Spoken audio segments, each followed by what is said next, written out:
Olá, boa noite. Seja bem-vindo ao Jornal da Record.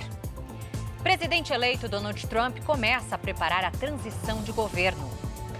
Aqui no Brasil, analistas repercutem a alta na taxa básica de juros em 0,5 ponto percentual. Agora, no Jornal da Record.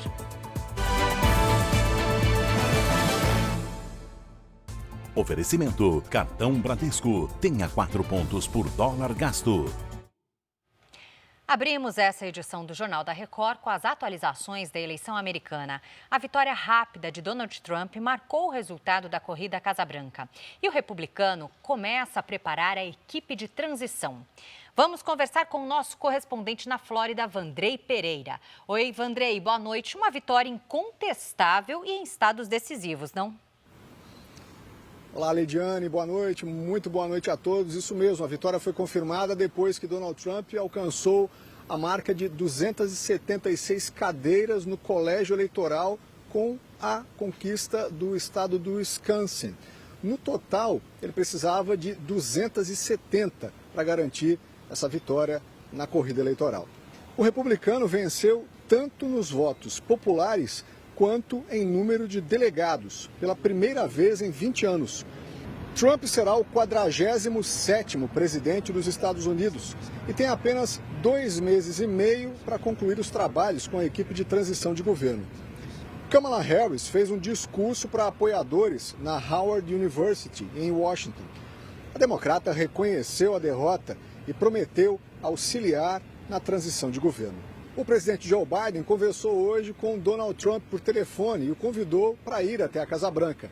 Segundo assessores da campanha do republicano, Trump deve confirmar a visita em breve. Lidiane.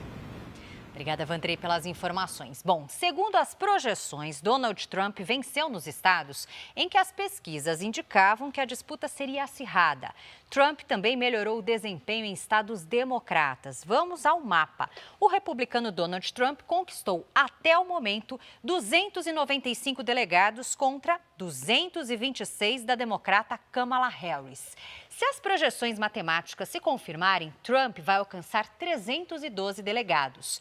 Neste momento, 2 estados ainda fazem as apurações finais. São eles, Arizona e Nevada. No Arizona, com 67% das urnas apuradas, as projeções colocam Donald Trump como provável vencedor. 52% dos votos contra 47% de Kamala Harris. Mas, como a diferença é pequena, a agência Associated Press, que faz a contagem dos votos, ainda não confirma a vitória do republicano no estado. O cenário é parecido em Nevada. Com 87% da apuração concluída, Trump lidera com 52% dos votos contra 47% de Kamala Harris. Especialistas projetam como serão as relações dos Estados Unidos com o mundo após a volta de Donald Trump à presidência.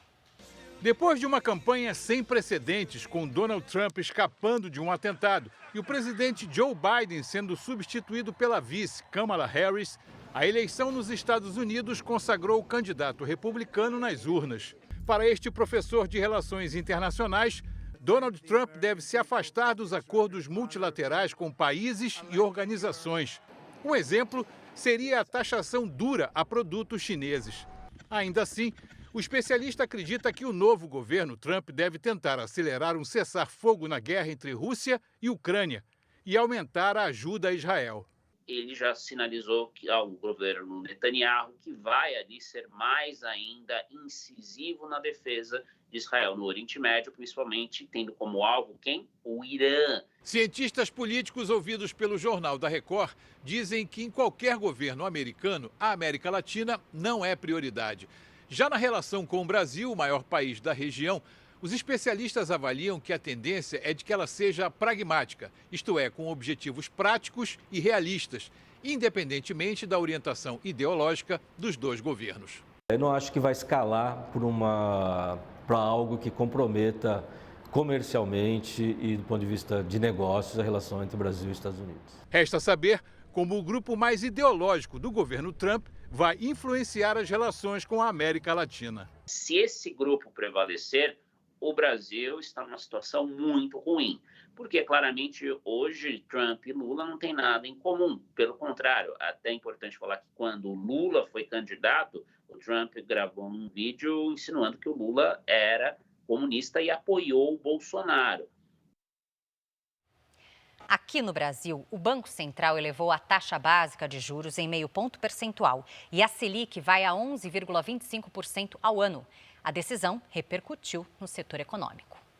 Apesar do valor se manter dentro da projeção do mercado, a Confederação Nacional da Indústria critica a alta dos juros no país. Vai se refletir de forma negativa, principalmente nos custos, né, das empresas que se financiam de forma mais cara. E o que é o objetivo do Banco Central com essa medida vai reduzir o consumo e as vendas na economia brasileira, principalmente em 2025.